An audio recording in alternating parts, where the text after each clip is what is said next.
Abra sua Bíblia comigo em Filipenses, capítulo 1.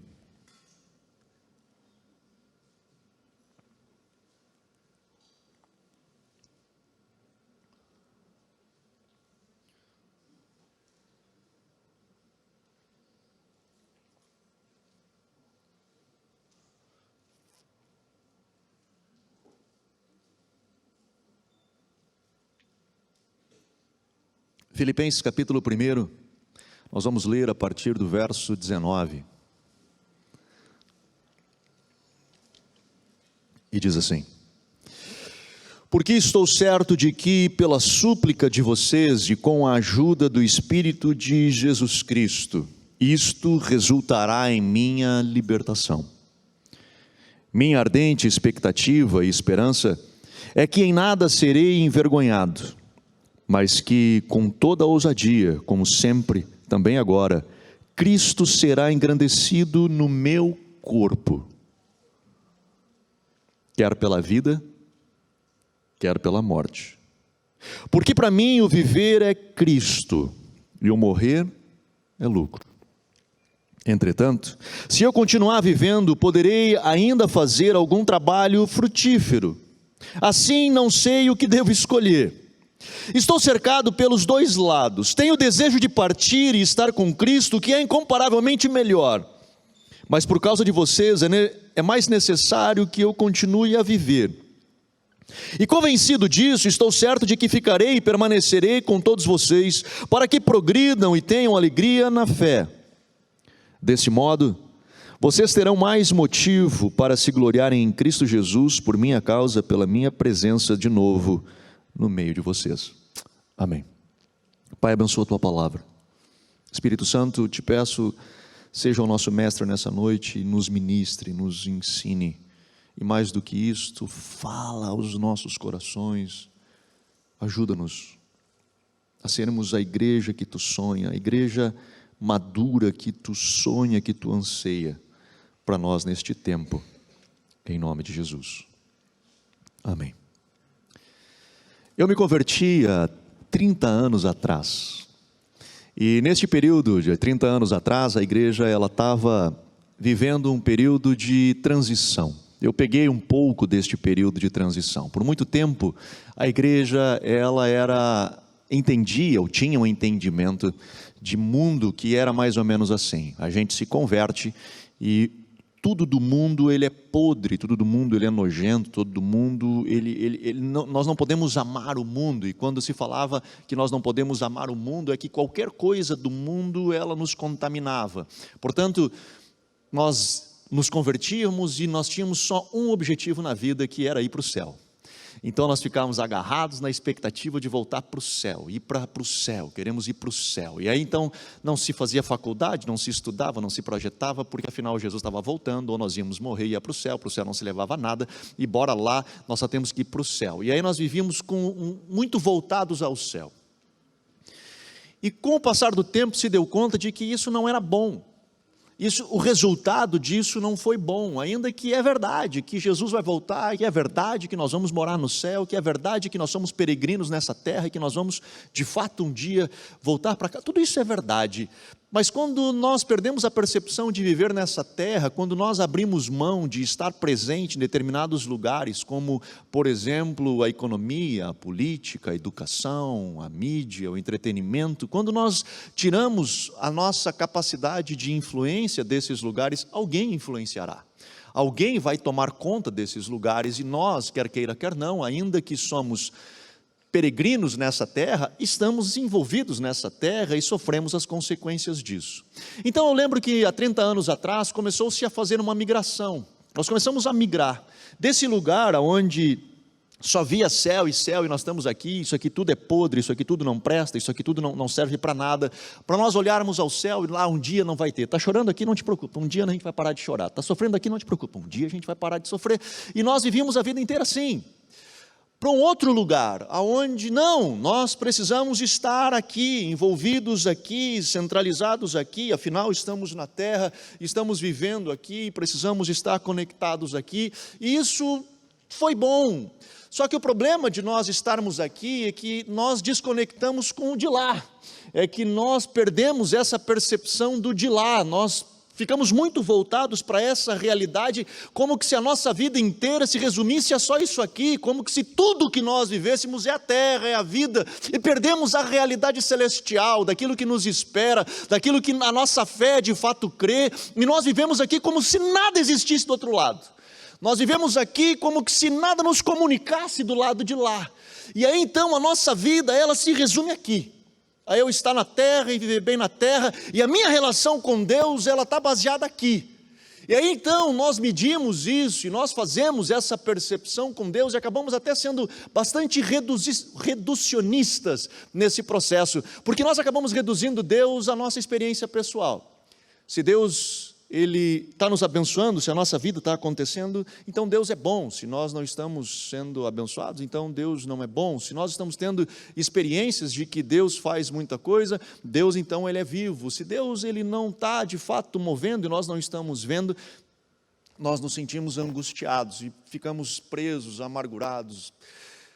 Esses extremos, eles são ruins. Eu vou voltar nesse ponto depois, mas esses extremos, eles são ruins. Quando Paulo aqui, ele escreve o texto de Filipenses, e o contexto do texto, ele está preso, e preso por amor a Jesus, e ele inicia os textos que eu não li, nos versos anteriores, ele diz assim: importante que o evangelho seja pregado. Eu sei que alguns têm pregado o evangelho com interesse próprio, e me soou bastante coisa do tempo de hoje, né? Que às vezes a gente vê, cara, tem bastante gente pregando no interesse próprio, é verdade, mas Paulo ele diz, mas o que importa é que pregue, porque ainda assim, quando nós vemos igrejas de onde líderes pregam o evangelho com interesse próprio, num benefício próprio, ainda assim nós vemos lá pessoas que têm tido encontros com Jesus, têm sido transformadas. Então Paulo diz, deixa pregar, que pregue o evangelho, mas eu estou aqui preso por amor a Cristo. E nesse lugar, por amor a Cristo, eu me deparo com algumas situações.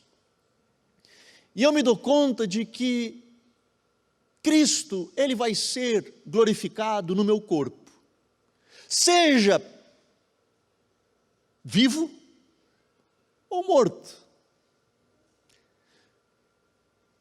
E eu, na verdade, digo, e ele resume tudo isso, e se você não leu ainda Filipenses, eu lhe recomendo a ler, são 4 capítulos, é bem curtinho.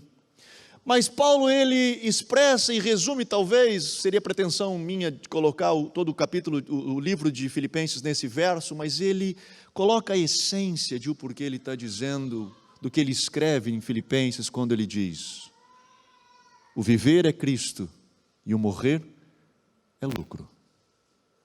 Ele começa a encontrar um lugar, não só aqui, onde eu esqueço o mundo, onde eu não estou conectado com o mundo, e eu só quero o céu, como se só existisse o céu, e eu deixo de interagir e de viver neste mundo, e eu também não estou só aqui, como que se nada lá estivesse, e eu vivendo aqui sozinho.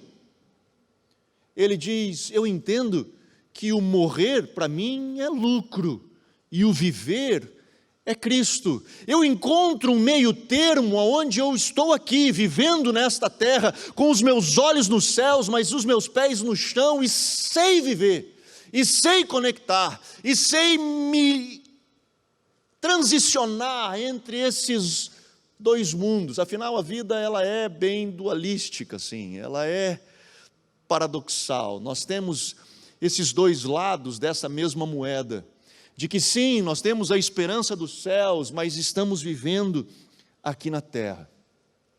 O problema é que hoje nós estamos, como eu falava, distantes disso, e nós ficamos frustrados porque vemos numa pregação muito,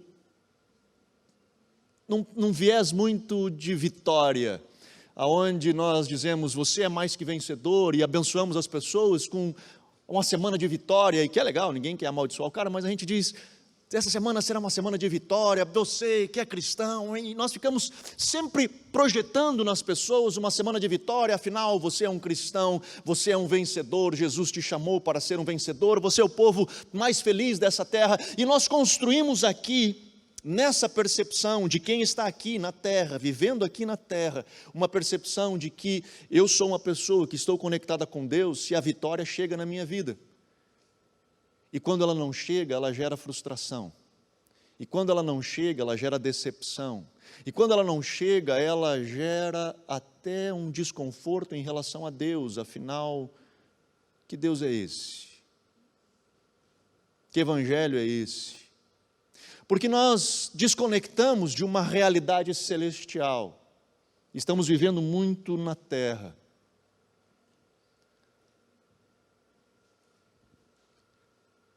Nós entendemos a bondade de Deus quando, por exemplo, nós vemos alguém que está querendo ter um filho e não consegue por alguma razão, e de repente Deus opera um milagre, e quando nós entramos neste cenário, nós olhando para este cenário, nós dizemos, puxa vida, como Deus é bom, olha como Deus é precioso. Mas se nós pudermos transicionar deste lugar e irmos para um outro lugar, onde uma família acabou de perder o seu filho, a leitura que nós fizemos é, Deus ele é mau, Deus ele não é bom. As pessoas me perguntam, Anderson, como pode uma pessoa de 80 anos, pega Covid, é entubada, depois de 15 dias, é estubada, sai do hospital bem, e outro de 30 anos, sem comorbidade, pega o mesmo Covid e morre. Como pode? Não sei. Mas se eu entro naquela família de que perdeu um filho de 30 anos, a percepção daquelas pessoas que ali estão é que Deus não é um Deus bom. Se eu vou naquela família que acabou de tirar o vô, que os netos estavam chorando, para que o vô voltasse, eles vão dizer, Deus é um Deus muito bom. Porque, de novo, a nossa percepção de Deus está muito reduzida à nossa própria experiência. Se aquilo acontece comigo aqui, então tá bom. Se as coisas estão acontecendo comigo, eu estou feliz. E se não acontecerem, alguma coisa está errada. E nós perdemos a capacidade de entender a vida como ela realmente é. Que sim, que nós temos dois lados de uma moeda.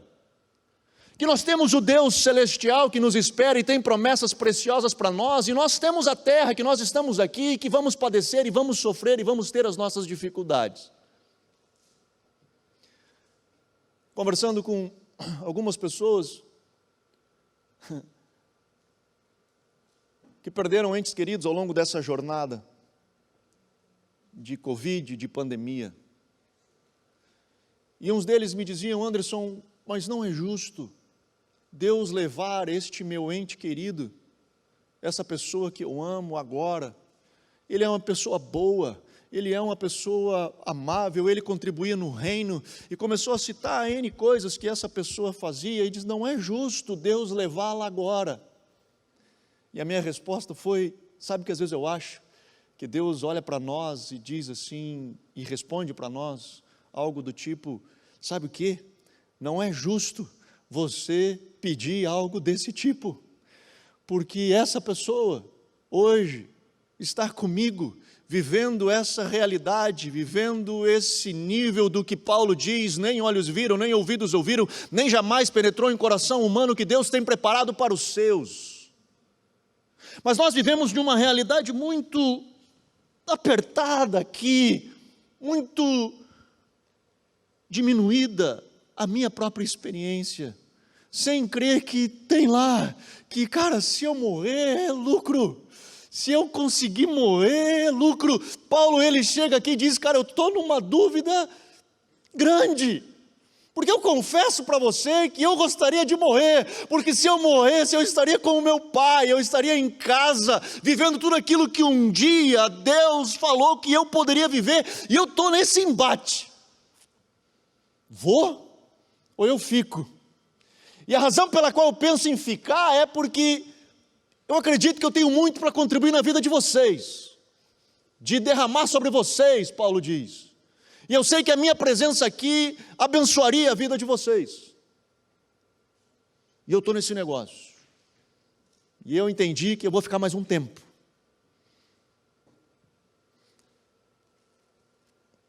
Quando eu tive um problema no coração no início desse ano, e que a gente não sabia exatamente como tudo isso funcionaria, eu acho que eu compartilhei um pouquinho com vocês um tempo atrás.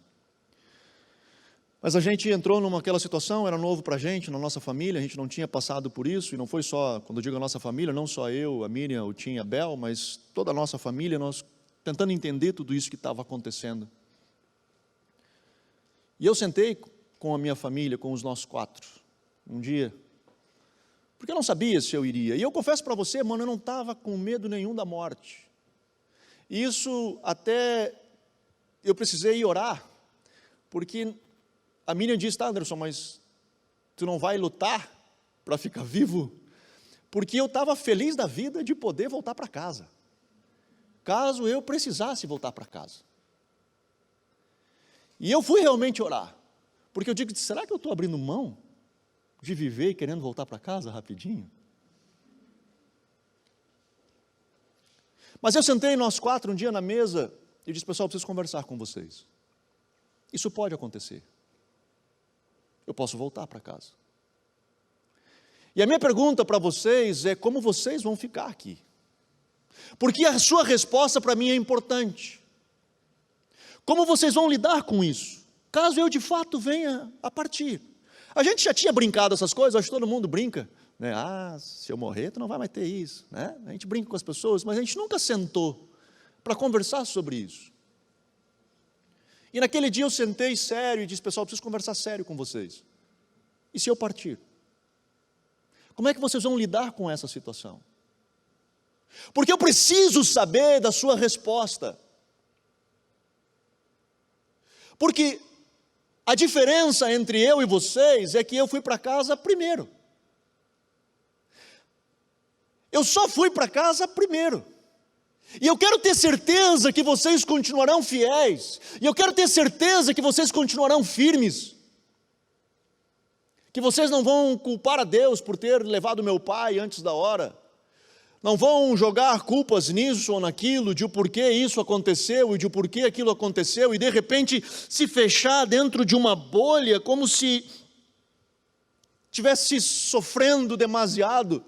Eu preciso que vocês compreendam que a única diferença entre eu e vocês é que eu fui para casa primeiro. E eu preciso que vocês se mantenham firmes. Porque a única forma de eu ver vocês de novo é se vocês se manterem firmes. Do contrário, nós vamos nos despedir aqui. Às vezes nós vivemos na terra como se não existisse, cara, uma realidade celestial.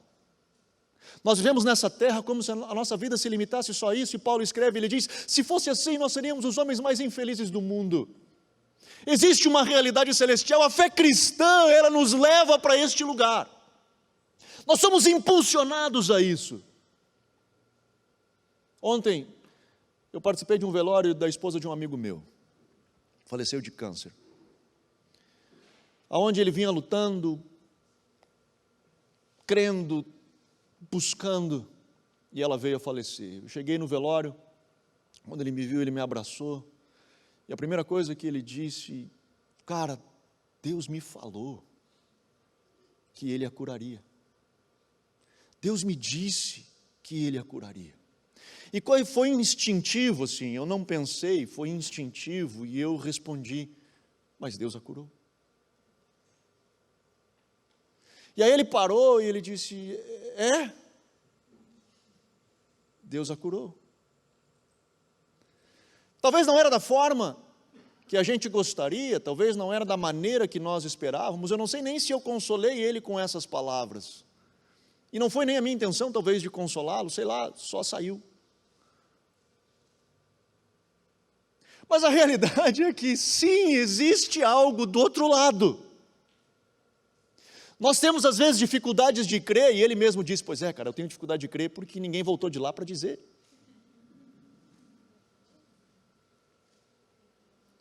Mas a fé cristã, ela está centrada nisso. A fé cristã, ela está baseada nisso, de que sim, existe uma esperança, e nós vivemos aqui na terra com essa esperança.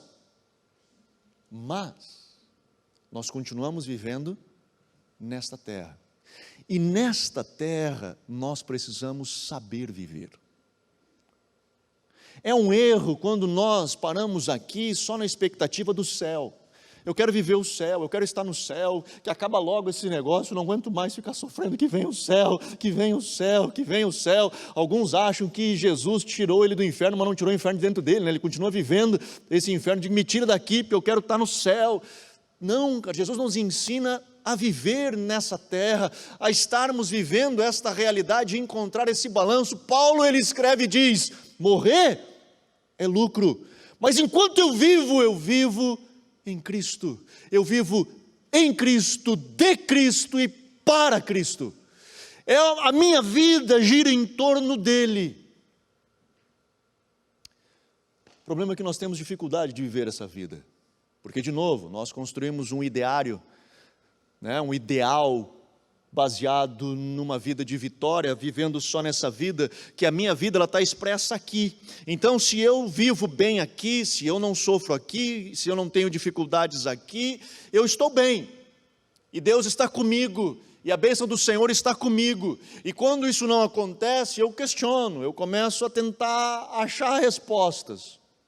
Salmo 30, ele diz que o choro pode durar uma noite, mas a alegria, ela vem de manhã bem cedo. Nós normalmente encorajamos as pessoas a dizer assim: mano, se você está padecendo uma dificuldade, fica tranquilo, o choro dura uma noite, mas a alegria, ela vem de manhã bem cedo. Então nós usamos esse texto, e você pode continuar usando, ele tá correto teologicamente para você fazer essa afirmação, quando você encoraja alguém que está padecendo por uma dificuldade, dizendo: calma, mano, vai passar. Se hoje você está vivendo essa escuridão, se hoje você está vivendo esse anseio na sua alma, fica tranquilo, o dia vai chegar, a luz do sol vai raiar na sua vida. E é assim mesmo, é verdade. O que talvez nós não nos damos conta é que depois desse dia, volta a ter uma noite. E depois dessa noite, vai ter um dia de novo. E depois desse dia, vai vir a noite. Só que nós temos dificuldade de lidar com essas fases da vida, esses processos da vida, as estações da vida a qual nós estamos vivendo. Nós temos dificuldade. E quando nós estamos vivendo a noite, a gente se acaba. E tem pessoas que, quando elas entram na noite, essa noite que poderia ter durado 3 semanas, 4 meses, 1 ano, às vezes está durando 10 anos, 15 anos. Porque elas entraram dentro dessa realidade, no seu conceito teológico: se Deus não me tira disso, é porque Ele não me ama, Ele não me quer, Ele não me deseja, Ele não está por mim, Ele não é a meu favor, e sei lá, N coisas. O que nós não nos damos conta é que a vida, ela é feita desses ciclos. E que a minha relação com Deus, ela não pode ser baseada naquilo que eu experimento aqui. A minha relação com Deus, Paulo diz, o meu viver é Cristo. E que nesse processo de viver Cristo, eu vou ter noites e eu vou ter manhãs lindas de sol. E depois eu vou ter noites de novo. Nós somos um processo de transformação. E somos transformados de glória em glória, de tempo em tempo. Nós somos desconstruídos e construídos novamente. Cada vez mais a ideia seria sermos forjados e formados em Cristo. Paulo já disse, o nosso viver é Cristo. Se Cristo é o nosso exemplo, é dele que nós extraímos. Bom, Cristo sofreu. Cristo teve as suas noites e teve as suas manhãs. Teve as suas noites e teve as suas manhãs. Cristo foi traído. Cristo foi cuspido. Cristo foi injuriado. Mentiram. Fizeram um bocado de coisa. É o processo da vida. A vida, como eu falava, ela é uma desconstrução. Se hoje você está vivendo a sua noite, nesse processo da noite, você está sendo desconstruído. E Deus vai trabalhando na sua vida na noite, para que você aprenda, que você entenda processos, que você aprofunde, e preparando você para amanhã. Porque amanhã vai chegar, o sol vai raiar, a palavra do Senhor nos afirma que vai vir, a luz da manhã vai raiar. E quando a luz da manhã raiar, e você sair disso, saiba que você inicia um novo processo de desconstrução, onde você começa a desconstruir para vir novamente à noite.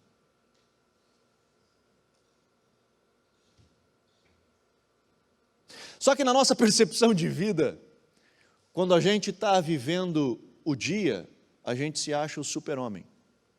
E quando bate a noite, a gente se sente o último dos últimos.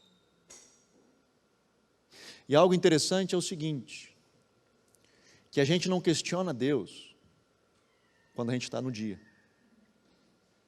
A gente não questiona Deus. Sabe quando a gente questiona se Deus é bom? Sabe quando a gente questiona se Deus é um pai bom? Se Ele realmente cuida da gente? Se Ele realmente está com a gente? É quando a gente está da noite. É quando a gente está no período da noite. Quando o bicho está pegando. Quando o sapato está apertado. Quando parece que a gente não vê resposta, ali a gente questiona a bondade de Deus. Ali a gente questiona Deus.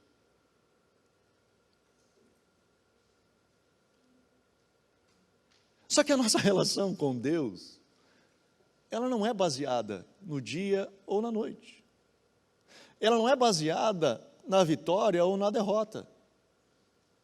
Ela não é baseada no quanto eu conquisto ou deixo de conquistar. Paulo, ele escreve e diz, eu tudo posso em Cristo, que me fortalece. O eu tudo posso é eu posso passar necessidade e eu posso ter em abundância. Eu posso hoje não ter o que comer e amanhã ter abundância do que eu estou comendo. Qualquer dessas coisas eu posso, porque a minha relação com Deus não passa por isso. Eu sei do meu futuro, de eu estar com o Pai, de eu estar com Cristo. Eu sei daquilo que me espera lá. Mas enquanto aqui na terra estou, eu preciso encontrar o meu lugar em Cristo. Aonde a minha fé, ela é amadurecida em Cristo. Ela não é amadurecida naquilo que eu colho, ela é amadurecida no meu relacionamento. Ela não é amadurecida nas coisas que expressam da minha vida. Se as coisas estão indo bem é porque Deus é bom, se as coisas estão indo mal é porque Deus é mau. Se as coisas estão funcionando na minha vida é porque Deus me ama, se as coisas não estão é porque Deus virou o rosto. Não pode. Nós vivemos um evangelho então muito materialista, muito racional, muito distante de uma realidade espiritual. Nós conseguimos transicionar de uma galera que queria levitar, que achava que iria levitar, que ia estar lá, para uma galera avestruz, que enfia a cabeça na terra e não consegue olhar nada ao redor, como que se aqui fosse tudo, que aqui acabasse. Meu irmão, mas Anderson, como tu explica o sofrimento do mundo? Não explica. Tem coisa que não faz sentido. Não faz sentido. Não faz sentido pessoas boas morrerem, pessoas más viverem. Não faz sentido determinado sofrimento de crianças sofrendo de tráfico humano, que é algo que me corrói, cara, me angustia de pensar que pessoas humanas estão sendo escravizadas, traficadas, abusadas sexualmente. Não faz sentido isso tudo estar acontecendo no mundo, não faz. Não faz. Mas quando eu reduzo Deus à minha própria experiência, eu estou limitando a minha relação e a minha capacidade de transformação de mundo. Porque eu travo, eu paro quando isso acontece. O que Paulo aqui nos instrui, ele diz,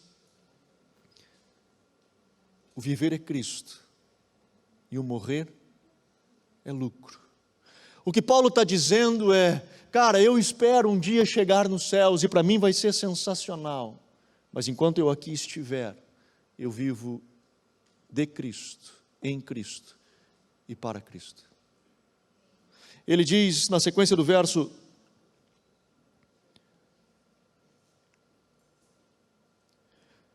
Entretanto, se eu continuar vivendo, poderei ainda fazer algum trabalho frutífero. Assim eu não sei o que devo escolher. Eu estou cercado dos dois lados. Eu tenho o desejo de partir e estar com Cristo, que é incomparavelmente melhor. Não tiro as dúvidas disso, é incomparavelmente melhor. Mas por causa de vocês, é necessário que eu continue a viver. E eu viverei, Paulo diz, permanecerei com vocês, para que vocês tenham alegria na fé, para que vocês possam glorificar a Cristo através da minha vida. Eu creio neste tempo que o Senhor está levantando uma igreja madura. Ele está levantando uma igreja que compreende a sua relação de fé, que compreende a sua relação com Deus. Uma igreja que entende, como Paulo diz, eu glorificarei a Jesus no meu corpo, seja um corpo vivo ou morto. Mas a minha vida está conectada nele. E nesse processo de construção de reino firmado em Cristo, fundamentado em Cristo, é que eu levanto a minha cabeça e ando. Em alguns momentos, eu vou estar vivendo a noite. E nesse processo da noite, eu vou encontrar algumas dificuldades. Coisas vão acontecer comigo que eu não vou saber explicar. Eu já falei alguma vez para vocês. Às vezes nós perguntamos, Senhor, por que isso está acontecendo comigo? Talvez a resposta, ou melhor, a pergunta certa deveria, por que não comigo? Acontece com tanta gente. Por que uma tragédia não poderia acontecer comigo? O que me faz de diferente dos demais? Só porque eu sou cristão? Só porque eu professo a fé? Só porque eu digo que amo a Jesus? O viver é Cristo. Cristo aprendeu a obediência pelas coisas que sofreu. Não é justo ser apedrejado, não é justo ser cuspido, não é justo ser condenado, não é justo ser traído, não é justo ser negado, não é justo tanta coisa que Cristo padeceu e Ele padeceu por amor a mim e a você. Enquanto nós estivermos vivendo a noite, é um processo de desconstrução. Vai vir o dia, mas até lá nós estamos desconstruindo, estamos crescendo e aprendendo. Se Deus responder, Ele é Deus. Se Ele não responder, Ele continua sendo Deus. E nesse processo nós nos encontramos com Cristo.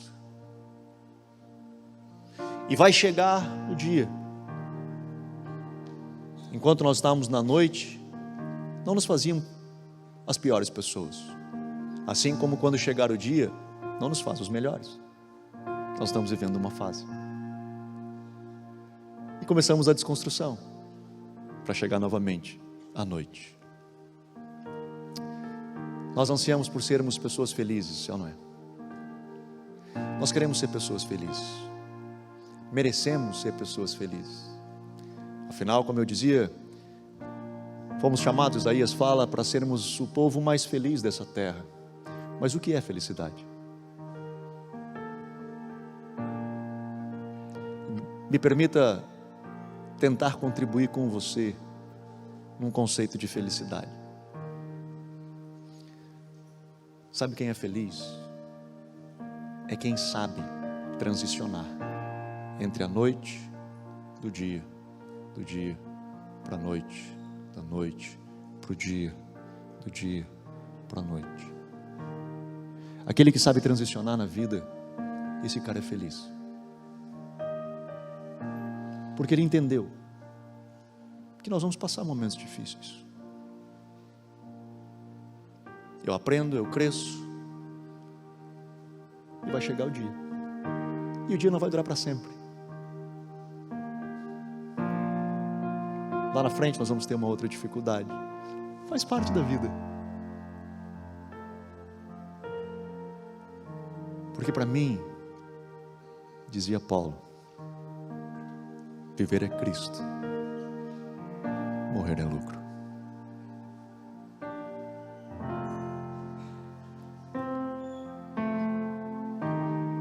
Nessa noite, o meu anseio, o meu coração é de encorajar você, como igreja de Cristo,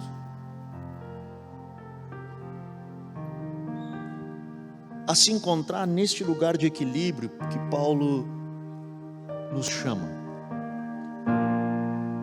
Não num extremo, desconsiderando este mundo como se ele não existisse, e também não voltado a uma realidade cerebral, de uma religião mais filosófica do que de fato transcendental, mas encontrar Cristo aqui.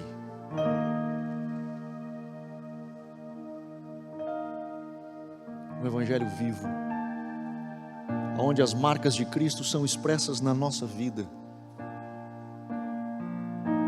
onde passamos, com todo respeito, a deixar de ser uma geração de mimimi, de qualquer coisinha, e conhecer Jesus. Jesus. Jesus. Que vivamos em Cristo, de Cristo e para Cristo, em nome de Jesus. Vamos ficar de pé.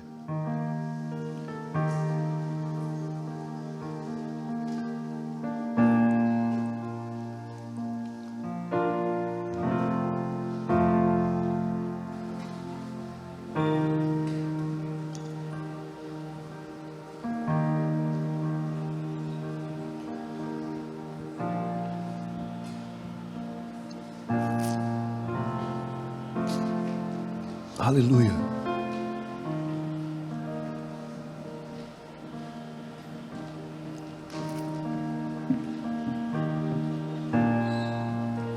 Feche teus olhos.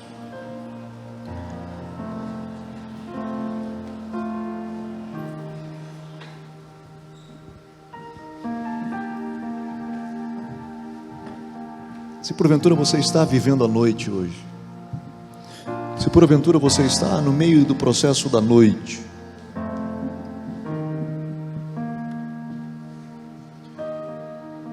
que é o lugar que comumente questionamos, que é o lugar que naturalmente começamos a perguntar para Deus: Deus, mas como isso? Como aquilo? A minha sugestão para você nessa noite é: encontre Jesus neste lugar da noite e dê as mãos a Ele,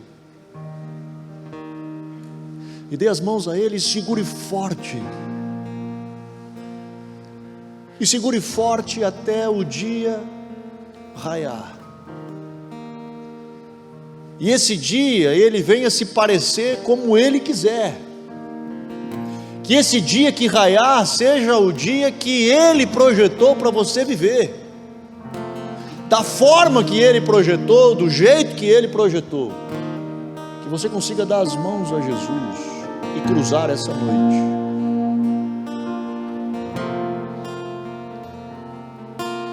E quando vier o dia, não solte a mão de Jesus. Não largue a mão de Jesus. Não pare de procurar nele a resposta. Não pare de procurar nele o próximo passo. Porque facilmente no dia nós largamos a mão de Jesus. E lembramos só dele, de agarrar de novo quando chega a noite. Mas se nós, com as mãos dadas durante o dia com Jesus,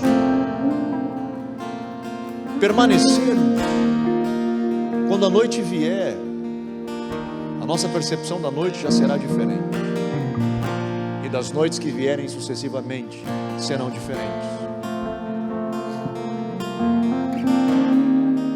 Talvez hoje a sua noite ela está muito densa, e ela está muito forte, muito trevas, porque talvez você não encontrou mais essa mão para você agarrar.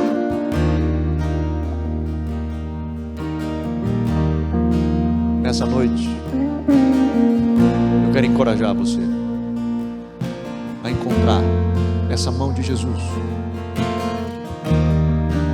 e agarrar a mão dele.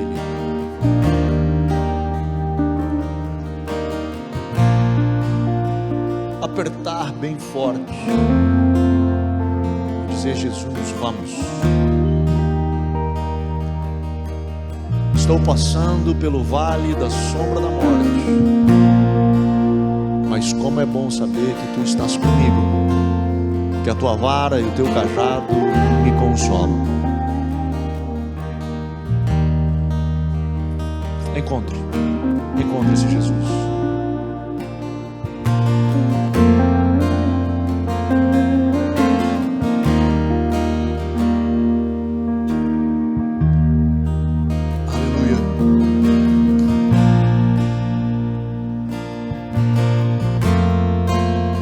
Até que tudo seja como pedra, comparado ao que tu tens pra mim, e que o meu eu desapareça, e que tu cresça, e que o meu corpo seja para te servir.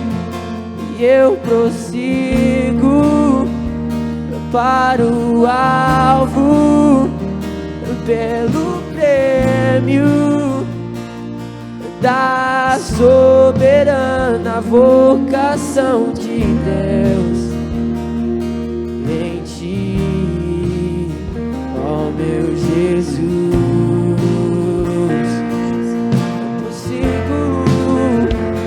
Eu prossigo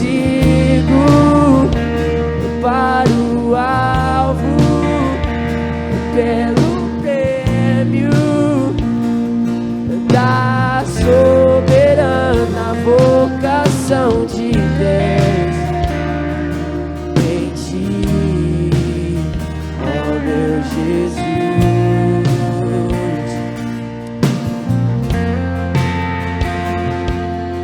Senhor, eu oro nessa noite, e eu coloco, Senhor, cada um dos teus filhos diante de ti,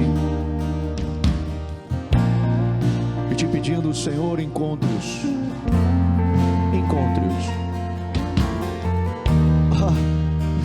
Senhor, te agradecemos pelo plano maravilhoso, por tudo aquilo que tu tens preparado para cada um de nós. Obrigado, Senhor, pela vida eterna, Senhor, que João diz que é conhecer a ti, e como Paulo ainda em Filipenses diz, que eu possa ser achado em ti. Senhor, que isso seja uma realidade nas nossas vidas, que possamos viver isso, Senhor, no nosso dia a dia, no nosso cotidiano. Papai, que possamos viver em ti, por ti e para ti, que a nossa vida tenha Cristo como centro gravitacional, que orbitamos ao redor dele.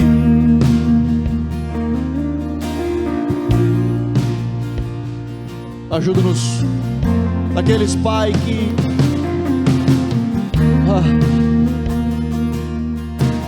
porventura estejam passando por um período de densas trevas hoje, que talvez hoje seja a sua noite, para alguns talvez a noite esteja sendo cada vez mais dura, e talvez a noite mais intensa da sua história. Papai, encontre-os neste tempo, encontre-os neste tempo, que eles possam, Senhor, de mãos dadas contigo, seguir adiante nessa jornada, seguir adiante, Senhor, nessa caminhada, para que sejamos uma igreja fortalecida em Ti, uma igreja, Senhor, que conhece o seu Deus. Pai, eu os abençoo nessa noite, em nome de Jesus, em nome de Jesus. Eu prossigo para o alvo, pelo prêmio da soberana vocação de Deus. Oh meu Jesus, eu prossigo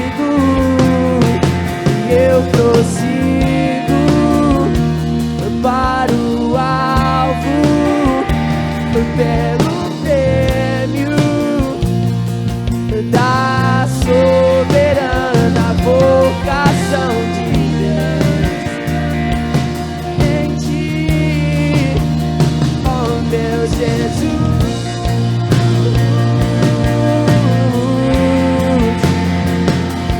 Oh, ensina-me que quando eu perco é que eu ganho, que quando eu morro é que eu vivo, que viver em Ti é o meu descanso. Oh, ensina-me que é que eu ganho, que quando eu morro é que eu vivo, que viver em Ti é o meu descanso. Oh, ensina-me que quando eu perco é que eu ganho, quando eu morro é que eu vivo, que viver em Ti é o meu descanso. Oh, ensina-me que quando eu perco é que eu ganho, que quando eu morro é que eu vivo, que viver. Eu prossigo para o alvo, pelo prêmio da soberana vocação de Deus em Ti, ó meu Jesus.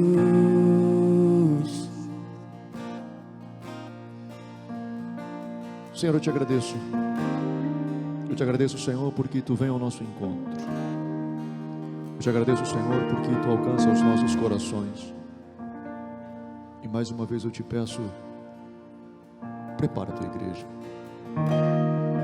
Prepara a Tua igreja. Ajuda-nos, Senhor, a vivermos uma fé viva em Ti, uma fé firmada em Ti, uma fé que não é abalada por consequências ou circunstâncias, uma fé que ela cruza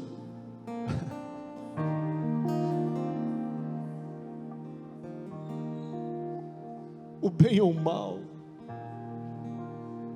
o estar bom ou o estar ruim, uma fé, Senhor, que está firmada em Cristo, de Cristo, em Cristo, por Cristo.